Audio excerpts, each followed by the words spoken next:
She's not here.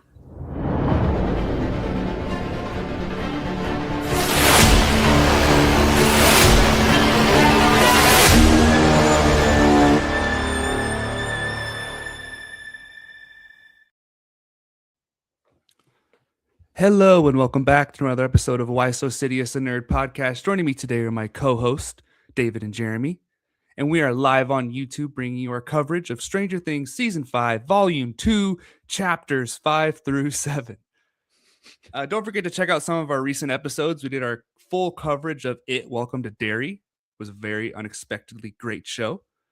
Of course, our Road to Secret Wars is back, and we're headed to that final event. We have our weekly series, Week in Geek, where we bring you all the latest news, rumors, trailers, things like that. So go check it out. And our 2 upcoming episodes soon will be the annual City Awards, where we talk about the best shows, movies, actors, actresses from the year of 2025, and also our 2026 box office draft. So a lot of big things coming ahead. And don't forget to check us out on social media at Why So Sidious Pod on Instagram, TikTok, X, and YouTube. So this will be your official spoiler warning for Season 5, Volume 2, Chapters 5 through 7. If you haven't go seen it yet, I know it just came out on Christmas, so we are bringing this quick. So go finish it, and then this will be ready and waiting for you. So a quick summary for Episode 5, not going to get too deep into it. Basically, Callie tells Eleven how and why she was captured. Jonathan and Nancy discuss their relationship, Justin and Steve as well, while looking for the shield generator. The crew in the right side up is going full Frankenstein, and Holly continues to try and escape Henry. So to kick things off, Elle is a little upset about the whole suicide mission thing that Hopper was trying to do in the last volume, which makes sense, you know, kind of messed up, especially he didn't tell her about it first. Right. And then as they're waiting for them at the church, Callie, or number 8, explains how she was captured, that Dr. K needed her blood, and they took a lot of it too to impregnate women to try to create more superpowered kids. But her blood is not as pure as Henry's, and 11 is basically the closest thing to him, so that's why the military is after them. So, JD, did you like this 8 backstory? Did it work for you? Yeah, the backstory is fine. I guess the military inclusion is kind of throwing a weird wrench into things. It's kind of a curveball from what we're dealing with overall in the Stranger Things series. But 8 is someone I didn't love in season 2. I think that was. Yeah. This season, however, because it's not really her as a character. It was just the story that they went on with Elle over there. But here, she does add like a mysterious dynamic. Like, I don't know if she's actually a benefactor, because it seems like she seems like she is, but it also seems like she might not be. Like, there's a certain, she seems chaotic, or she seems like she's kind of got her own goals or something. And Hopper's there to be like questioning her, kind of like the audience might. So I'm digging her dynamic. It does bring kind of like spy thriller aspects, just in the way that we don't know if she's good or bad or what side she's playing. Mm-hmm. So 8, way better this time around. So I'm interested. Yeah, she's kind of pissing me off. Definitely pissing me off. I don't know. I don't know if it's as simple as she just doesn't think that it's as simple as they think it is, which, to be fair, if you grew up being experimented on and then you went and lived on the streets of Detroit for the rest of your life with a ragtag group of guys that all got murdered in front of you, you're probably going to have a pessimistic way of looking at life. And then you go show up with Elle and you see the corniest group of people you've ever seen in your life say, we can do this. We got it. You're a sorcerer. Oh, everything's going to be great. We'll find a waterfall. All this just happy-go-lucky nonsense, corny stuff. So from her perspective, I kind of understand her being like, you guys are morons. Do you realize what we're facing? Like, there's a happy ending here. What are you talking? You guys are a bunch of kids. Like, so I kind of get that aspect to her. It doesn't make her character enjoyable, though, for the scenes, because she's just always a Debbie Downer and is always bringing Elle down. But she is reinforcing my theory that we ended off with episode 5, recapping season 4 of Stranger Things. I had a big theory how I thought this season was ending, and she kind of nodded at it. So I might be claiming the prize soon here. Yeah. Sorry. I was writing down. You reminded me of a theory. We're going to do some theories at the end of this episode here for the finale. So there you With our crew that's still left in the Upside Down, there's a good Return of the Jedi reference. You guys like that? When we're talking about, hey, you ever seen Return of the Jedi? The whole shield generator stuff. Yeah, So that was he's like, pretty it's the cool. best one. I was like, Yeah. "Oh." Yeah. Like, well, that tracks because kids love it. Yeah, Right? with the teddy bears. Well, Steve dropped that line last season or the season before when they were trying out for the movie theater or the rental store. Yeah. It was funnier that time though because the clerk was testing him to see if he'd be a good fit. And he's like, what's your favorite Star Wars film? He's like, one with the teddy bears, obviously. Where? Like, it is one of her. It's just perfect. So yeah, it was fun. It was a good nod. I forgot to ask because since we moved on from 8, but she actually has the power to make people see things. Mhm. Like I didn't know if I took that out of the previous season or I must have forgot because that seems crazy that she could make herself appear where she is for Dr. K to go in there and then find out that it's a projection pretty quick, but still like that's strong. Yeah, It was good. It was cool what she was doing with 11 later, like inside her mind when she was like, and it was like kind of in her mind, but she was like projecting like what could happen to her out in front of her. Yeah. That was cool. That's kind of why I feel like she's got this villain aspect to her, though, and I don't know that she can trust or not, though, because she's messing with Elle's mind. She's literally messing with her head, telling her, trying to manipulate her in a certain way, and she's kind of. And every time she says something, Hopper's in the background rolling his eyes, and I kind of feel that way too whenever she's saying certain stuff. But yeah, her power was pretty crazy in season 2. Like she created the whole overpass crumbled, and the cop slides to a stop, and then the other cops are like, "What the hell are you doing?" Like. And he finds out, oh, nothing happened. It was just a hallucination. But I thought she had to be close to them to do that. And she was pretty far away from Dr. K. That's what made it seem so strong. Yeah, that's wild. You're right. She's just trying to get into her head. We don't know why, but it's not like she's there being like, all right, how can I help? Like, what do you want me to do? It's none of that. It's only like, yo, dark, scary, scary. Right. And then she says, yeah, I'll go inside Vecna's mind with you or something. Like I'll be there inside with you. It's like, you don't like that. Yeah, I don't like that. So Steve and Dustin are still arguing. They still got their beef going, and there's some pretty good like back and forth they have where Dustin says, going after someone else's girlfriend when the world is ending. I was like, damn, son. And then Dustin basically is still grieving Eddie, and he can't go through that again. But then Steve brings up a good point. We talked about this, about Eddie's heroic sacrifice, where he's, he just wanted to play hero and he didn't really save anybody. Like, what was the benefit of Eddie doing the rock show and then doing that? He maybe made the bats stay behind a little bit longer, but like Steve kind of makes a good point here, right?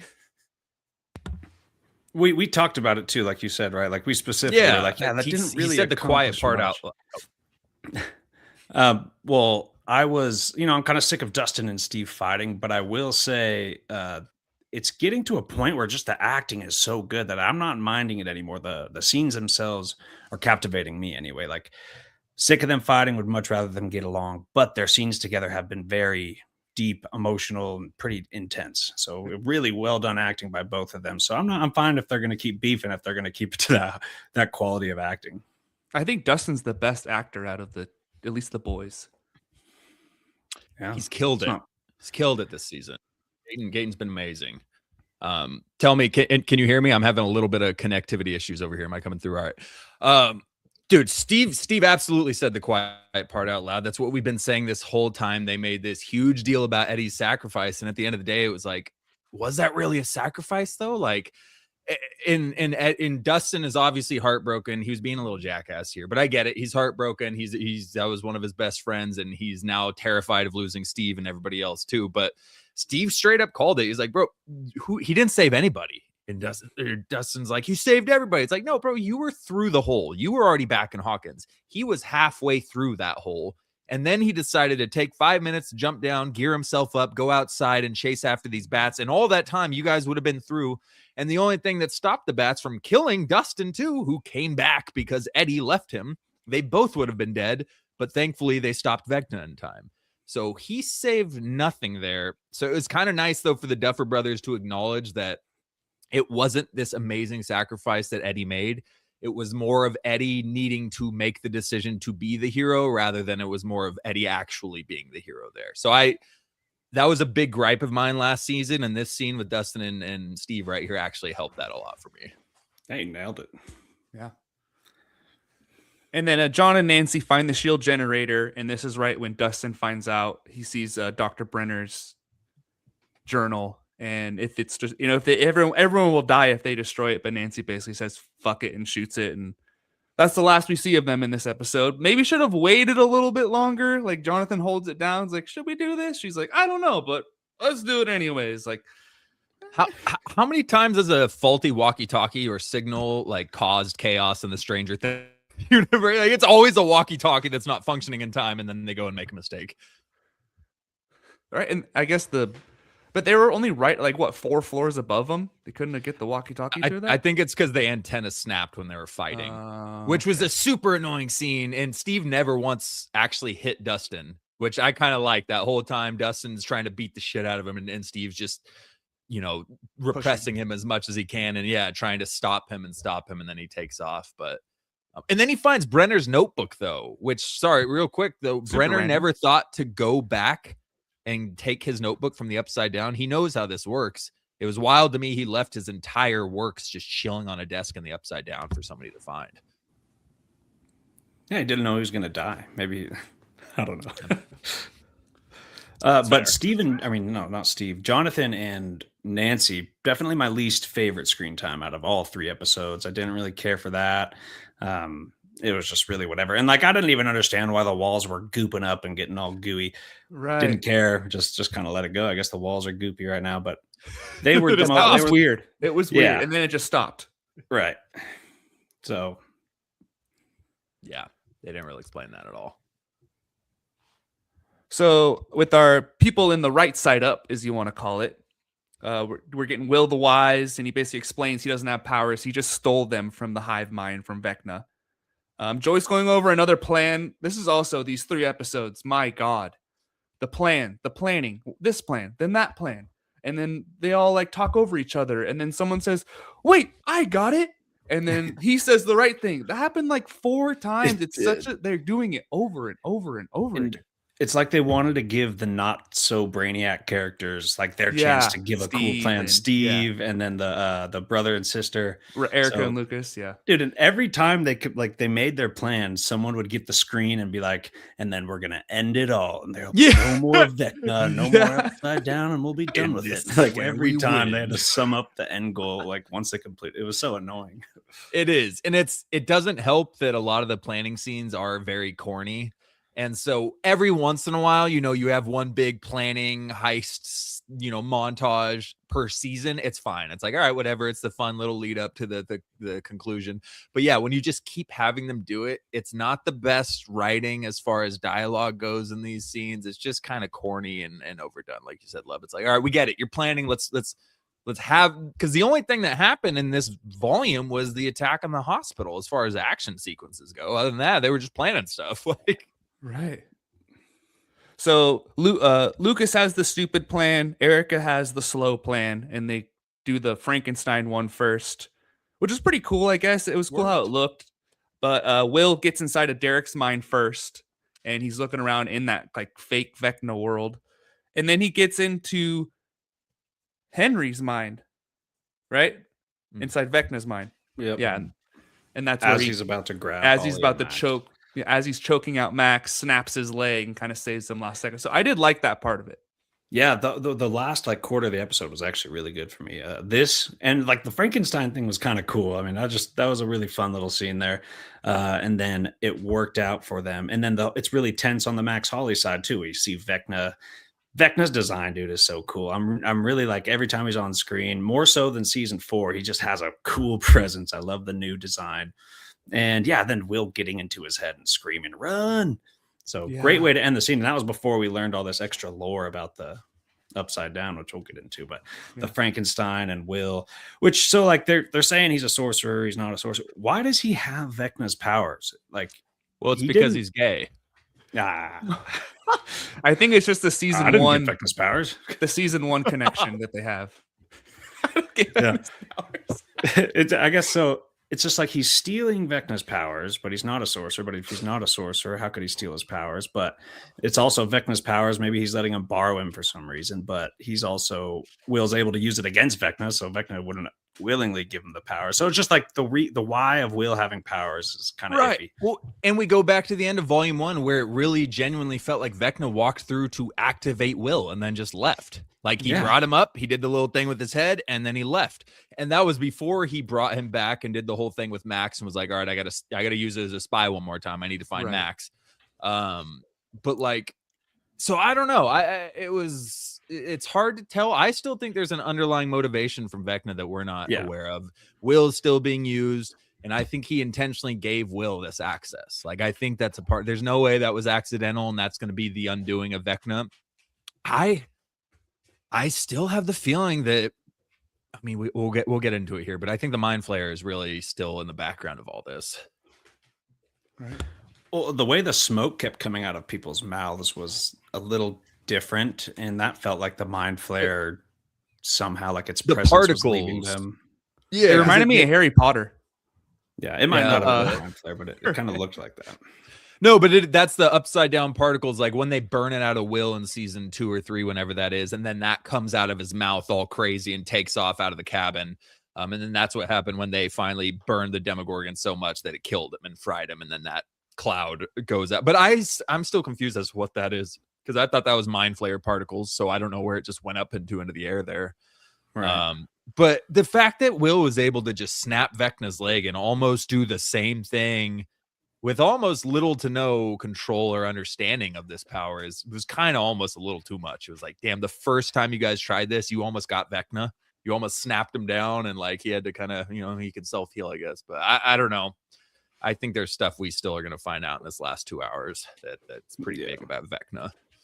Well, and it felt ballsy even to do what they did at the end of this episode. Like, that felt like such a new concept to introduce in a finale too. So they could easily do that with Vecna in some way.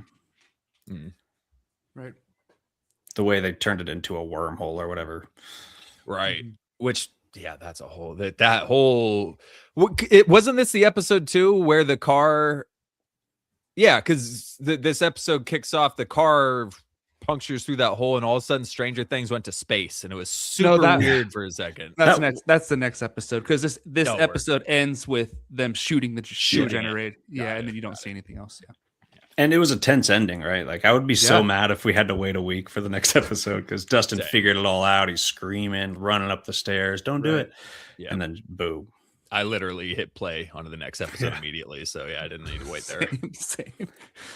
So to wrap this episode up real quick, Vecna and the kids, Derek and Holly try to team up for a second, but then Vecna catches him and shows him his parents dead. So Derek's like, all right, I'm not messing around anymore. And then Max and Holly are trying to escape through the memories, which I thought was kind of cool how they like opened up like the books, and then it went into the library to Holly's next memory, and then it went to the night she got taken.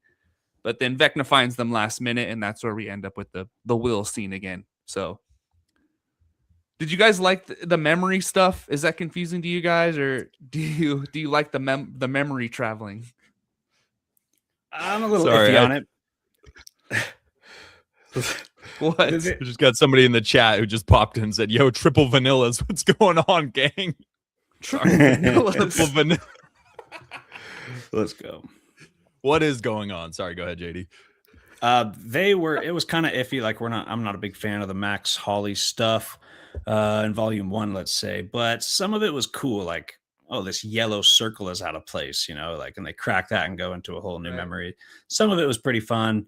And I think volume 2, Max and Holly, was stronger than volume 1, but it's kind of weird digging into Vecna's minds. We already have so many dimensions we're dealing with and stuff. So it's like an upside down inside Vecna's mind, separate from upside down, separate from everything. And they're just doing their own mind stuff, which it kind of reminded me of David and I covering, it was like a Black Bolt part of one of the comics where someone is infiltrating someone's mind, and then you see Black Bolt and he says, get out. Get out, get out. That's exactly what Vecna did to Will. And we were saying on that episode, like, that felt like a cinematic scene to us. So that was kind of funny. Immediately made me think of that. Well, you started Doctor Sleep. You're about to get that exact scene. Yeah, and with the doctor Rebecca put me straight to Ferguson. sleep. Yeah, well, and it's like 3 hours too, so it's probably gonna take you 6 or 7 You watches. don't, you don't throw that one on at 11 p.m. No, you don't. For a few reasons.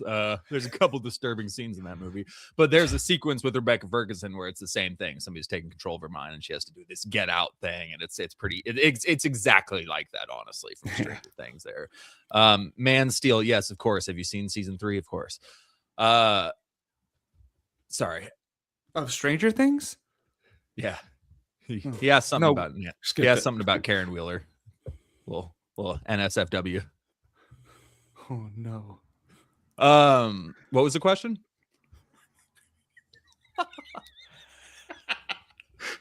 not the chat question, Love's question. Let's move on to the next episode. Episode 6. Quick summary. The Upside Down is explained. At the radio station, Will is still unconscious. Lucas, Robin, and Mike try to figure out what happened and how Will was able to see Max. Will and Vecna meet again. John and Nancy are stuck in the melting room with some big confessions. Vecna finds Max in the real world, and Holly and Max go their separate ways. No journey. You don't get that reference? Yeah. Journey. Song from They the last played it season? last season. Yeah. Yeah, there you go. Pulling up to the house. So just like we talked about with the shield generator, that was bad and really dumb to do. Dustin was so wrong. And he talks about Brenner's journal, and he said that science made the wall. Like they created that wall to keep the vacuum from space. Somebody tell Trump. Because it's death behind that wall. It's basically a vacuum into space into the next dimension that Vecna is bringing, the mind flare dimension where all the monsters come from. Dimension X. Dimension X is on the other side, and that wall is keeping them separated, basically. So, and the Upside Down is like the inside of the tube between the worlds. Is that what we're doing there? Or is it like the Upside Down was the world up here, and the tube was? I feel like the tube is the Upside Down. But Dimension X and the Upside Down are two different things, though. That's all. I know, but the Upside Down being the wormhole itself, the inside of that tube, and then Earth on top, and then Dimension X on the bottom. Earth is on the bottom. Or whatever. Earth's on the bottom. The whole wormhole and that wall is the Upside Down. Yeah. And that is the gap going up to Dimension X, which is the planet up there. But I think on the outside of that wall, I think it's space. It's between two worlds. Right. And when that little hole punctures, the car floats out, and all of a sudden it's Stranger Things in space. It felt super weird. It didn't feel right.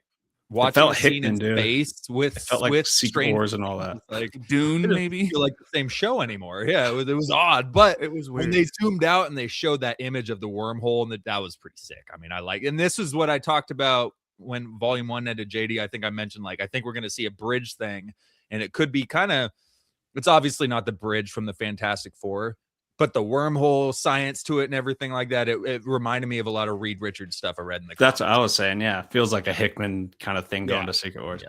It really does. It also reminded me of one of my favorite Lord of the Rings scenes. So when Gandalf and Pippin see that green light in the sky, and from their POV and the POV of Frodo and Sam watching Sauron's army leave, it's just like this big, colorful, climactic change in things. And then, because then we go to Hopper and Elle, who are experiencing that crazy blue rift that just comes and opens up that wall, not knowing what the hell that is. So that felt like the same thing, but that was a really cool, like, concept, new thing for Stranger Things. Yeah. I had one issue with that scene. So the vacuum of space is sucking a car through this hole. Yeah. And all these rocks and trees and debris, but Hopper's just standing there. He's good. Are they wearing metallic boots that are magnetized to the floor, or how did they not get sucked up with? Because stuff was getting pulled from like 300 yards behind them. So if it had enough strength to pull massive objects from 300 yards behind them, how did it not pick up 110-pound Elle or Callie or Hopper? That one I was having, because halfway into it, then she starts using her powers to deflect it. But she wasn't doing that in the first half, so I don't know how they didn't get sucked into that wormhole too. That was a little plot armor there. I think you're just gonna have to get all the way off their back about it. I'll get off their back about it. So Jonathan and Nancy, we'll get over this real fast. They're getting gooped They're getting, it almost seemed like an eraser in a way where everything it touched, it kind of just like erased. I don't know. It was weird how they're doing it, but they're just letting it all out. Their confessions about, like Nancy says, I could have gone with you on spring break, but I didn't want to. I wanted to have like a break from you in my own time. And Jonathan's talking about his stuff. And then he shows her the cassette tape with the ring in it. And he says, will you not marry me? So the Duffer Brothers confirm this is them breaking up. So it was, and yeah, go ahead. Sorry. Hell yeah, Whoa! Steven, thanks, brother. I didn't even. What put is that going up. on in the I comments? didn't even put that up. Jeez, a spicy crowd. Bring it on. Stick around; it'll get spicier. Anyway, what were you saying? Jonathan and Nancy. Yeah, so hilarious.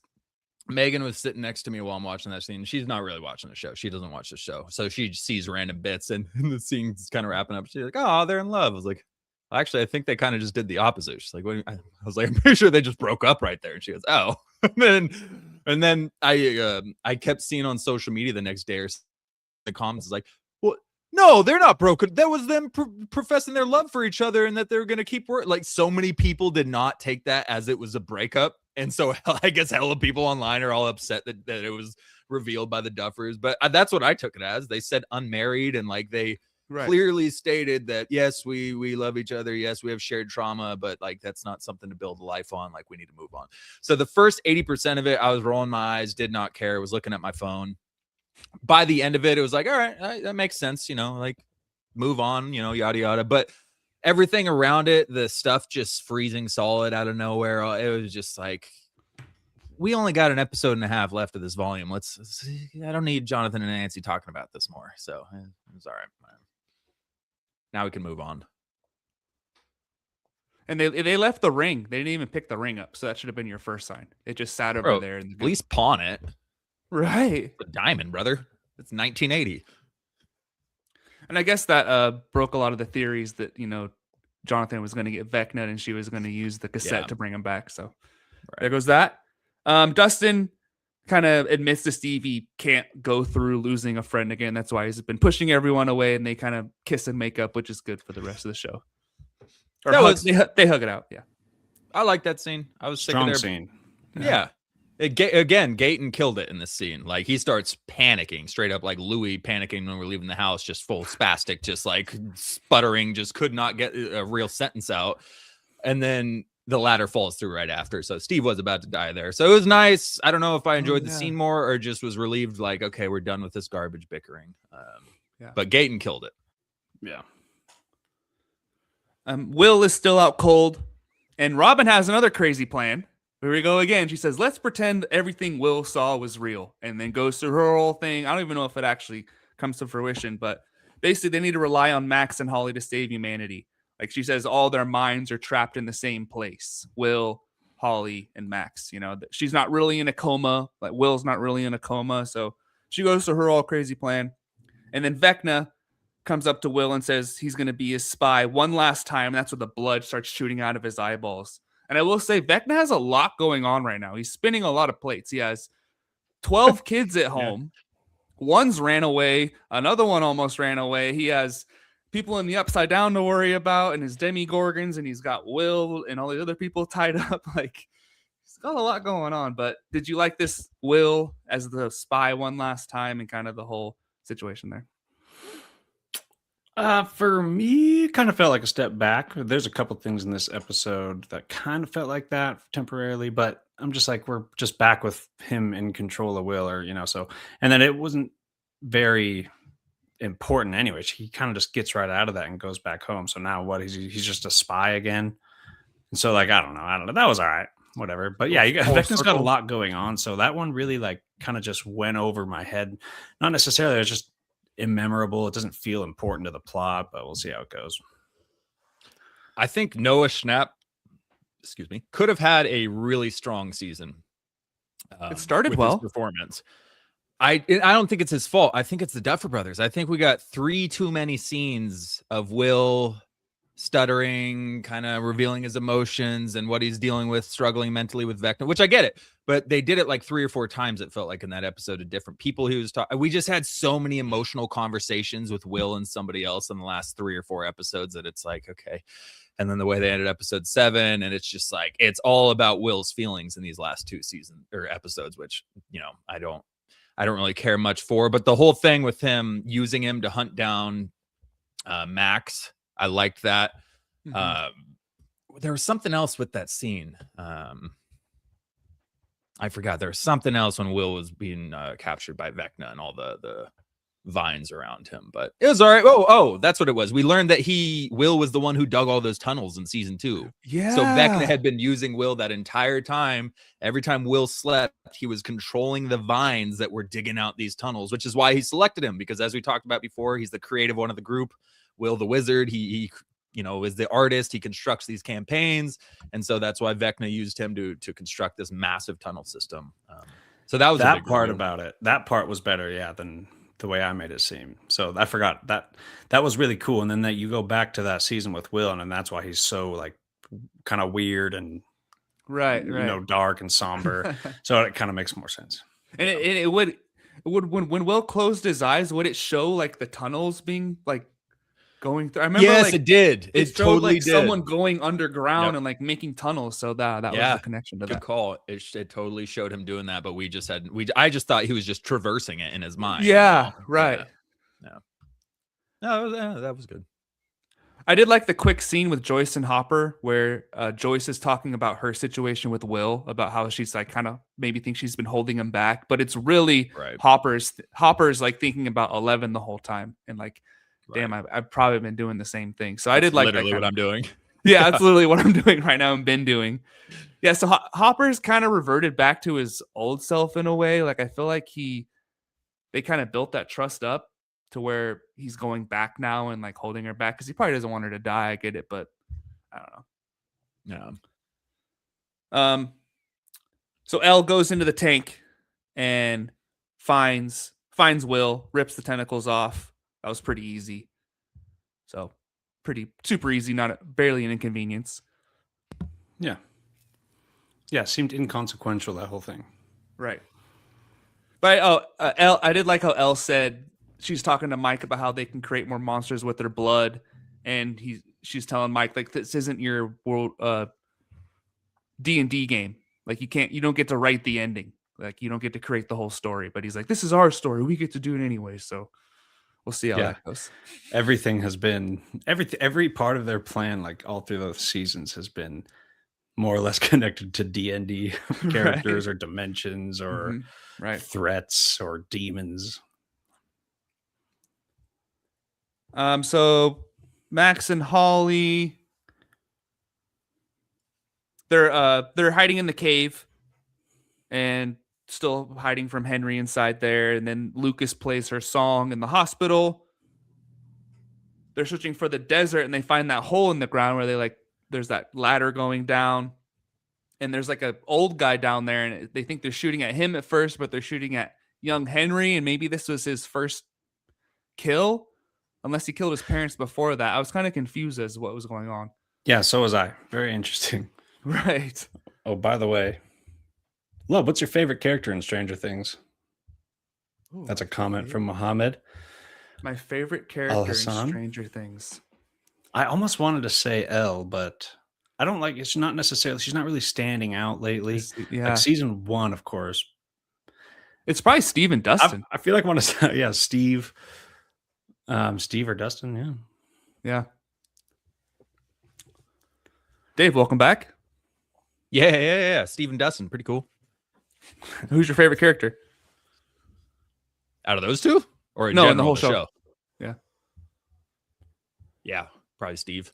Would have been Steve and Dustin until he's been kind of pissing me off this season. But he's back. Overall, pound for pound from start to finish, Steve, for sure. Yeah. So the Demogorgons arrive at the hospital, and Lucas gets her out of there right in time. And then this is where Max and Holly are like just slowly walking everywhere they're going. Like, I was getting so mad. Like, you had the bubble open up before and Lucas was going to save you and you started running then and it closed, but now you're just like strolling across, just having your good old time, chatting it up. Like, get the fuck out of there. That was the most. What are you doing? What are you doing? Why are you talking? Yeah, like as you just said, like the last time this happened, it disappeared 2 seconds too short and you were stuck for 2 years.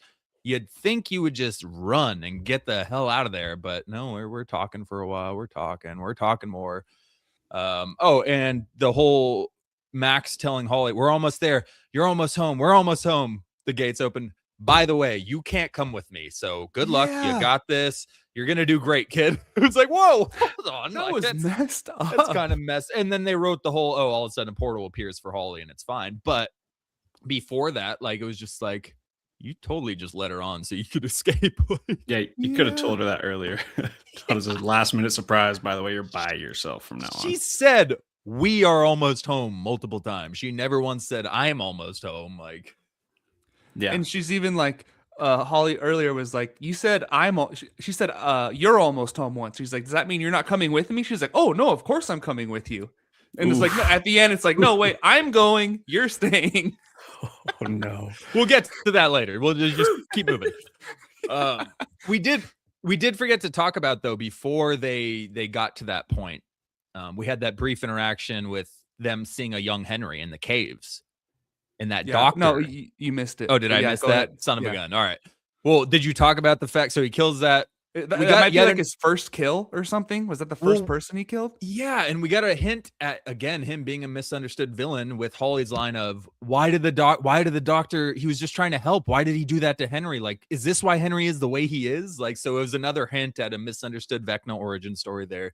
But the most interesting part, which Nemesis in the chat mentioned here, there's that briefcase. What's that the doctors hold? It's the mind flare particles, and I think he opens it and I think that's when he's exposed to the mind flare, and I think that's going to end up being Henry has been controlled by the mind flare since he was a kid, and he's just a vessel for the mind flare, as all these other kids are vessels for him. So I think that's going to get revealed. I'm still not wanting Vecna to have a redemption and to stop the mind flare at the end or anything like that. But I'm like 90% sure that is going to be the reveal, that Vecna has been being controlled this whole time.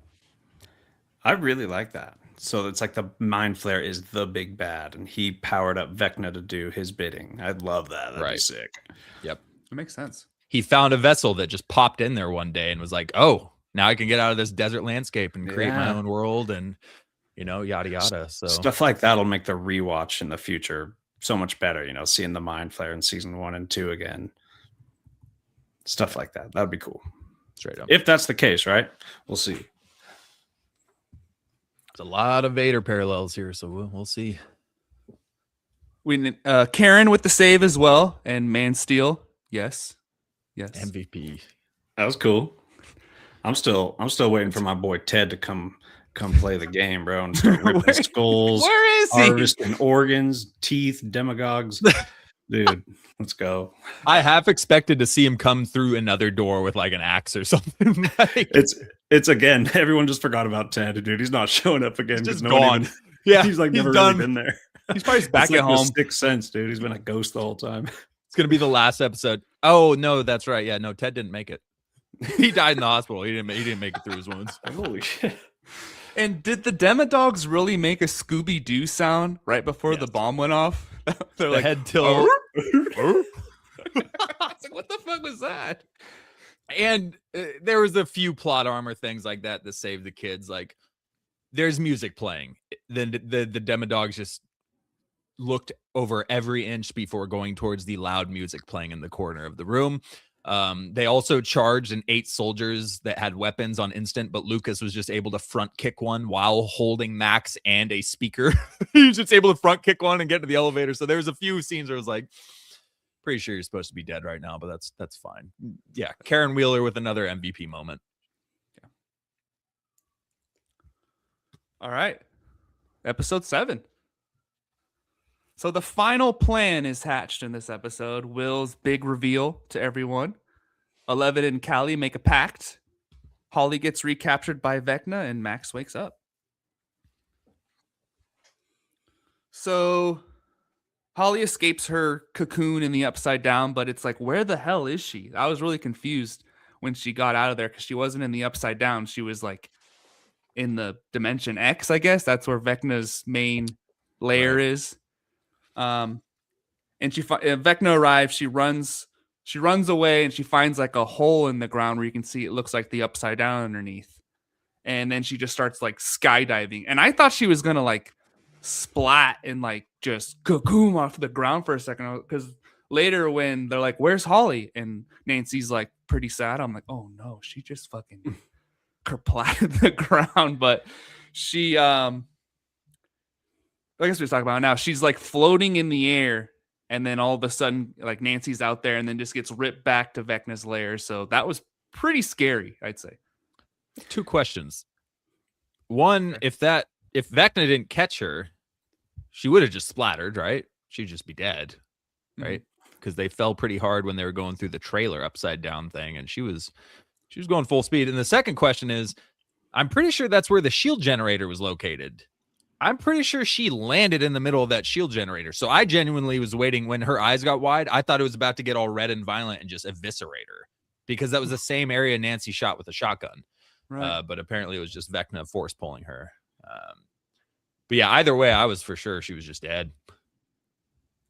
Yeah, I was wondering why she landed exactly where our characters were. Because I remember going into that scene, I was like, she's going to start falling. There's no way she's going to land right next to all of our characters, because that would be ridiculous. But sure enough, she lands, or she was going to land right by them. Because then before, I was like, if Vecna really wanted her that bad, he's walking really slow, man. I mean, he's just strolling towards her. But I guess he could just force pull her back up. So that was okay, I guess. But then again, I'm not thrilled to have Holly back in Vecna's mind. It felt like Will back with Vecna. It felt like taking a step back, because now we're just here with these annoying kids who are very committed to Vecna's cause and trying to get her to fall in line and stuff like that. I'm like, yeah, felt like a step back. Yeah. Henry's still manipulating the kids, telling them that Max is the monster, works for the Black Thing. They wake Holly up to try to convince her, and Derek's still too scared to say anything. And then they start fighting each other, and those kids are vicious. They're like pushing her down and trying to like choke her out with the necklace on. That was a little brutal. Stephen King children. Yeah, Absolutely right, Stephen King right. children. Yeah. And then everyone's at the table holding hands, and he does like the neck back thing. So they're all been shadow realmed for now. Yeah. I don't know. I guess, I mean, Holly wasn't even willing at that point. Derek just gave, well, I don't even blame Derek. He's like 9 years old, and Vecna just showed him his entire family brutally murdered around him. So I don't blame him for being like, okay, I'll do whatever you're saying, man. I don't blame him at all for that. But yeah, it just seemed easy that the kids didn't even need to be convinced, and Vecna could still just make them all hold hands. And it was like, what's that movie, Talk to Me, that just came out, where they grab the hand and their heads snap back? That's what kind of reminded me of there in that scene. Pretty creepy though. Pretty creepy. Yeah. So Max wakes up, and there's a big reunion. Will's having second thoughts about his abilities, as Ray talks about how he created all the tunnels. Max explains that she told Holly that she has to go back to her house. That's where they're going to find her. They get Mr. Clark. That's the teacher's name, right? And he gets the balloons out to pinpoint the locations in the Upside Down, which I thought was kind of cool. It made sense. Get a wider range to pinpoint them in. Whatever. Don't look too deep into it. Yeah. And then I did like the teacher's reaction when Elle pulls the camera down and opens the metal plate. He's just like, what the fuck just happened? So that was kind of cool, because everyone else is so used to her by now. And then yeah, it's nice seeing an outside eye on it. Mm-hmm. This is where we see Holly get sucked back up. And then here's Dustin and his crazy plan with the interdimensional bridge. The abyss is home to all the monsters. And then Vecna connected the two dimensions, and he's going to amplify his ability to move worlds. So Dustin just figuring it all out, writes it all up on the window. These kids are pretty smart. Everything they say normally is right. Yeah, more plans. And then Steve gets his plan after that. But again, a giant plan scene that ended with and then it'll all be over, and Vecna will disappear, and we'll be safe again. Don't forget about Hopper's plan, though. Hopper also has a plan to steal a helicopter and fly it up. Well, steal a helicopter in the Upside Down at the military base, fly it up into Dimension X. And then, yeah, Steve says we don't need the magic beam. We just wait till the two worlds are close enough, which seems kind of last minute, honestly. When the worlds are that close, you got to like move pretty fast to take out Vecna or everyone's screwed. Yeah. I don't know. This whole scene was kind of ridiculous, but it was my good thing coming out of it, which Hopper's plan. I'm fairly certain helicopters have a max altitude that they can fly. I'm fairly certain you would not be able to fly a helicopter as high as you needed to get to the world up through that wormhole. I don't think helicopters fly that high. But then again, I don't know how gravity works in the wormhole, but that scene, it was pretty funny. They were, Dustin's like, the rotors are like 40 feet wide. How in the world is that going to fit through? And Robin with Steve says that all the time, but he still gets it done. And isn't that right, Steve? What the hell is wrong with you? Like that scene, that one got me. That was a pretty funny little line there. So Mr. Clark and Eric could get the gate code for Murray. And this is where 8 and 11 have that kind of talk where basically 8 says they need to sacrifice themselves to save everyone else because the military will never stop looking for them. So this is their plan. They're going to go kill Vecna. And then once everyone walks back through, they're going to stay behind and stay inside Dimension X as it disintegrates, basically saving the whole world, but killing themselves. So this is where Hopper's even like in the back, like looking at them still, like still questioning everything. So I don't trust 8. I think there's something she's not telling us. I think there's something she's not telling us, but I think that was my prediction was Elle is going to stay behind, close the portal down from the Upside Down and seal it off, but she would have to sacrifice herself to fully seal it off. And it sounds like that's where we're heading towards this. So because the whole thing, and I don't know, maybe I was lagged out, but we got the whole information about Dr. K and what she's doing. And she's taking on Dr. Brenner's research and she's doing the same thing, creating more kids. 8's blood didn't work, so now they need L's, and L's blood will be able to allow them to reproduce this entire experiment. No matter if Dr. K dies, there will be another doctor. There will be more military members that will continue to do these experiments and open up more dimensions. So L has to, cut herself off from being an access point to that. I think that's how it's going to end. Sticking with it, feeling good about it. But maybe not now since they said it. I know that's the only portion where I'm like, well, dang it, maybe they go against it now. Maybe that's a setup, but I'm still holding on to it. I heard a theory today. It's not my own. It's actually from Heavy Spoilers. That once they kill Vecna, everyone loses their powers. So when Vecna is destroyed, 11 doesn't have powers anymore, so she won't be hunted. Damn it! That kind of makes sense too, right? It makes too much sense. Damn it! Right. I kind of think 8 might. They might use her and make her seem like she's gonna mess everything up or do something malicious, and we're gonna think Elle is going to sacrifice herself, and then 8's over there and she kind of takes the brunt of the weight and ends up sacrificing herself actually, so we don't have to lose our main character, and they could wrap up their show with a nice bow without killing off Elle. I bet you there's a good chance 8 does that by the end, but you think she's sinister, something's going wrong up until that point, maybe. Yeah, the only thing is just if Elle still has her powers, and that still does apply, that she'll always be hunted if she has her powers. That is a thing, yeah, big time. So, then she'd still be there. You have to wonder.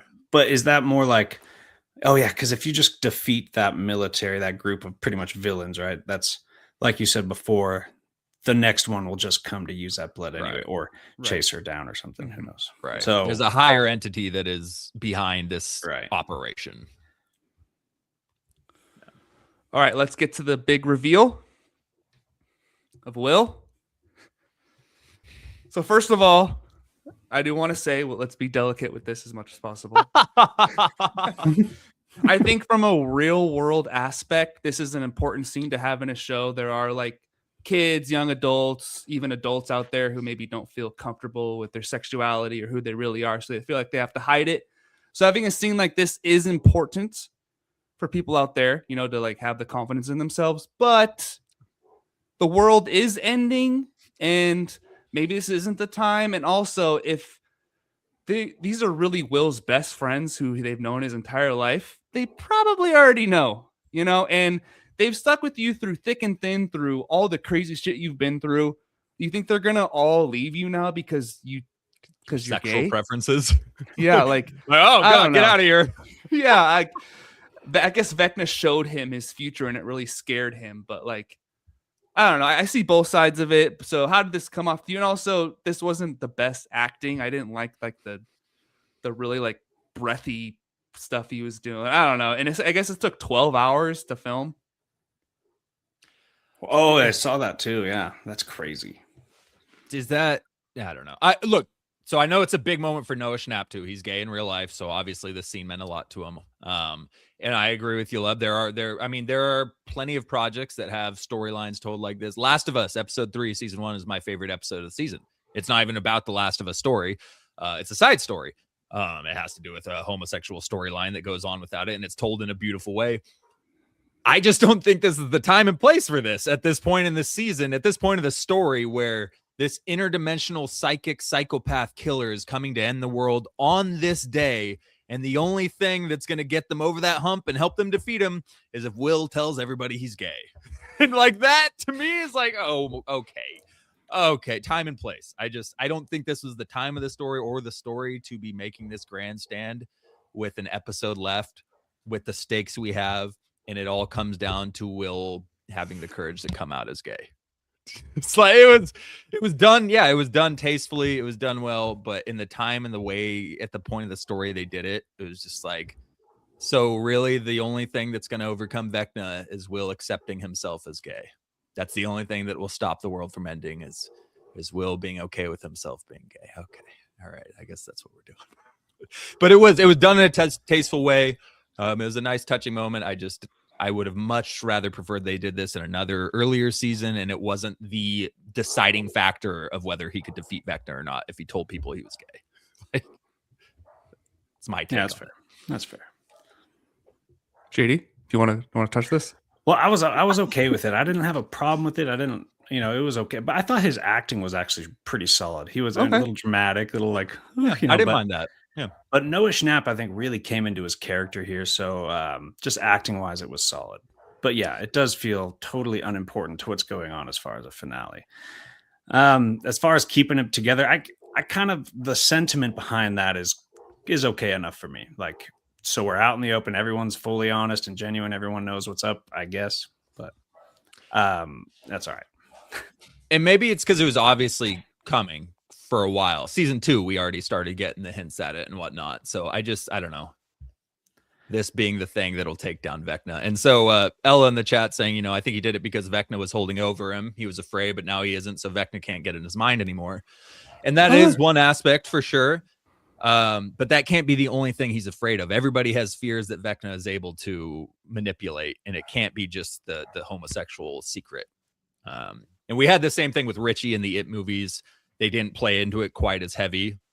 There was a reveal at the end there. But yeah, I get the concept behind it.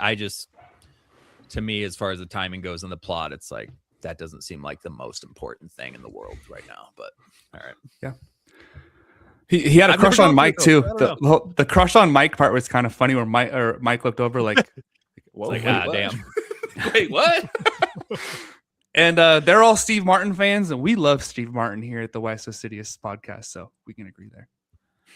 Oh yeah, he said that bringing down the house. That's no, Steve he said like we I might be different from you guys, but we both like this. We both love Steve Martin, and we both love. I missed that. Oh, okay. Yeah, yeah. She's like, we both love the old people smell in the basement. It's like, whoa. yeah, the old people smell in Mike's basement. Yeah. Everybody's like, nobody likes that, bro. You're weird. What are you talking about? So and then they arrive at the base. That was kind of cool. They plow through with the van. Also, Hopper's killed a lot of people in this show. My God, he just does not hesitate anymore. Just gunning down military guys. Nancy pops out the top, starts shooting people too. She just thought that part was goofy. A little goofy, yeah. I'm sorry, bro. You got a teenage girl, and she's a badass. Don't get me wrong. She's rocking this. She knows how to operate a firearm more than any of that group does. but you got her popping out unprotected with soldiers on both sides that have cover, and she's just picking them off one by one as these military trained soldiers just get wiped out by Nancy. Like, that was a bit much for me. So the Rambo haven't scene was ever a bit much. I haven't ever liked the gun wielding Nancy. It's just haven't really bought it ever in any of those scenes. Like, I can buy her shooting something point blank in front of her with a shotgun. Sure. And it's still they play into it a lot. They try to make her Linda Hamilton from Terminator for sure. But this one was like, she would have got shot. There's no way. And then they head through the gate to the Upside Down, to where we arrive at our finale of all of Stranger Things. So real quick overall thoughts. How did you guys like this compared to Volume 1? Ooh, coming out of it, I think Volume 1 was better, more impactful. But a lot of cool stuff here, man. I really like doing something like switching up the lore concept of the Upside Down. Shouldn't have worked, but I thought that actually really worked. No, yeah. And Vecna's presence, Vecna's great, but yeah, not a lot to take out of the Volume 2. Right. It was slower, definitely. Yeah, Volume 1 was way better. It was night and day for me. Volume 2 felt like a very long setup for the finale. But when each episode is an hour to an hour and a half, that's a 4-hour setup for the finale that I felt like they could have taken more time. No, again, we got the Upside Down reveal. That was cool. There was still a few cool things in it, but as far as pound for pound entertainment goes, Volume 1 was in the 8s for me, and Volume 2 is probably low 7s for me. Yeah. I'd agree with that. Is anyone going to go see it in theaters on New Year's Eve?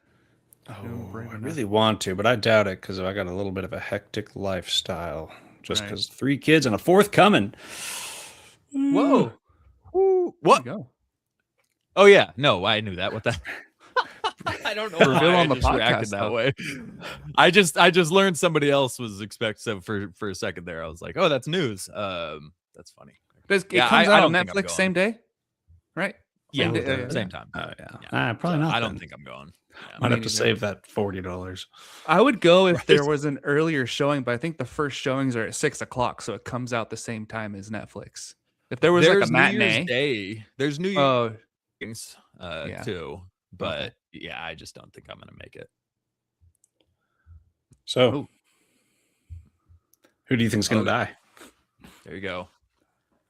Steve, I think, Death especially Steve and predictions. Dustin.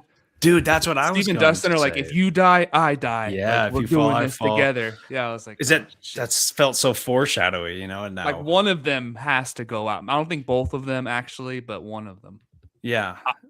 I think it's both or none too, just because they can't do that to Dustin again. He just broke down about how he can't leave Steve. He can't lose Steve too after he lost Eddie. They just then take they- Steve away from him too. They can't do That's a that. good There's no way. So they either both go or they both survive in my mind. Or Dustin dies, actually, I guess, and Steve has to deal with the loss.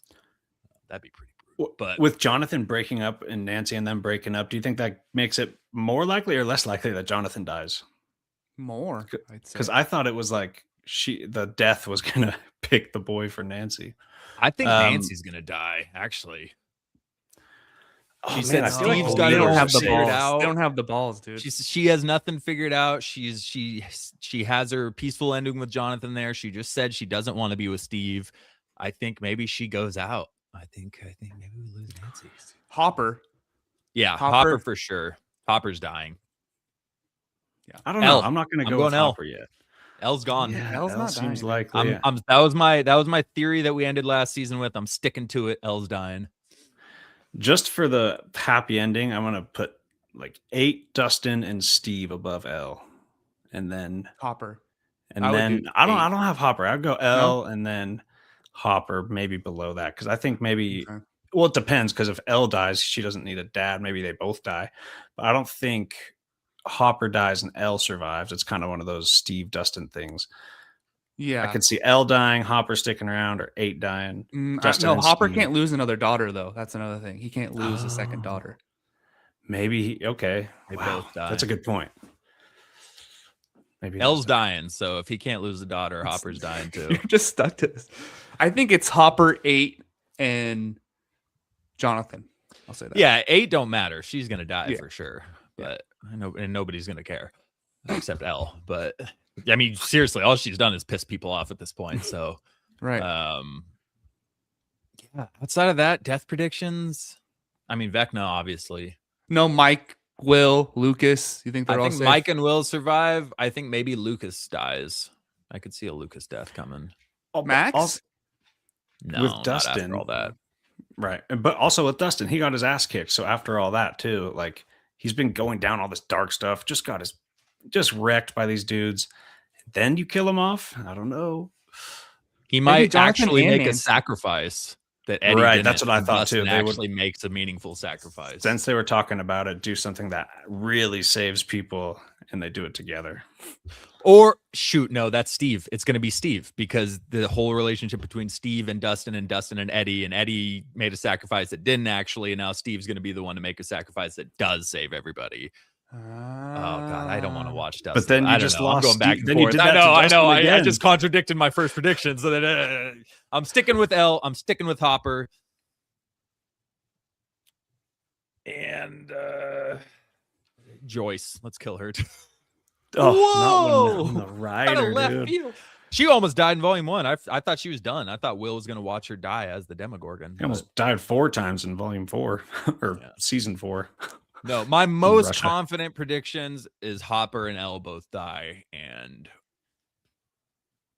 Jonathan or Nancy. So those 3, Hopper and Elle for sure, and then one or the other between Jonathan or Nancy. Those are my. I got 3. Steve, Dustin, and 8 are my top 3 most likely. Yeah, I'll add 8. too. Besides, like the Vecnas and stuff like that. I don't know. right. I guess just Vecna. So Lub, what's your most confident one? Hopper. And then 8, if you want to throw 8 in there. And then I'm going to say Jonathan and Nancy. Go out Like together. like a Romeo and Juliet type of thing.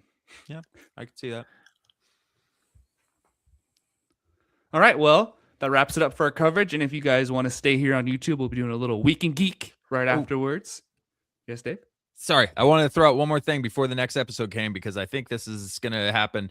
That cave where all those kids are in, the 12 pillars, I'll make it real quick. The cave that Holly wakes up in, there's teeth all over that cave, like massive white teeth. I think they're in the mouth of a massive beast. I think they're in the mouth of that massive thing that Nancy said she saw a massive monster with a gaping mouth. And I think there's some insane beast that's going to rise out of the ground from there. There are straight up teeth in that cave. That's my final prediction. And do you see the teeth in Vecna's face too? Like in his mask he's wearing? There's stuff like, going look, on. There's a connection there. So I don't know. I think that's a big beast that he's within there. I don't know. Okay. Dude, Ted's gonna come harvest teeth, like I Shai said. Hulud? Is it Shai Hulud, Dave? Exactly. It's a crossover. All right, well, that wraps it up for our coverage. And of course, stay tuned for our City Awards, box office draft, and our coverage of the finale and the end of Stranger Things. So we'll see you next time here at Why So Sidious, a nerd podcast.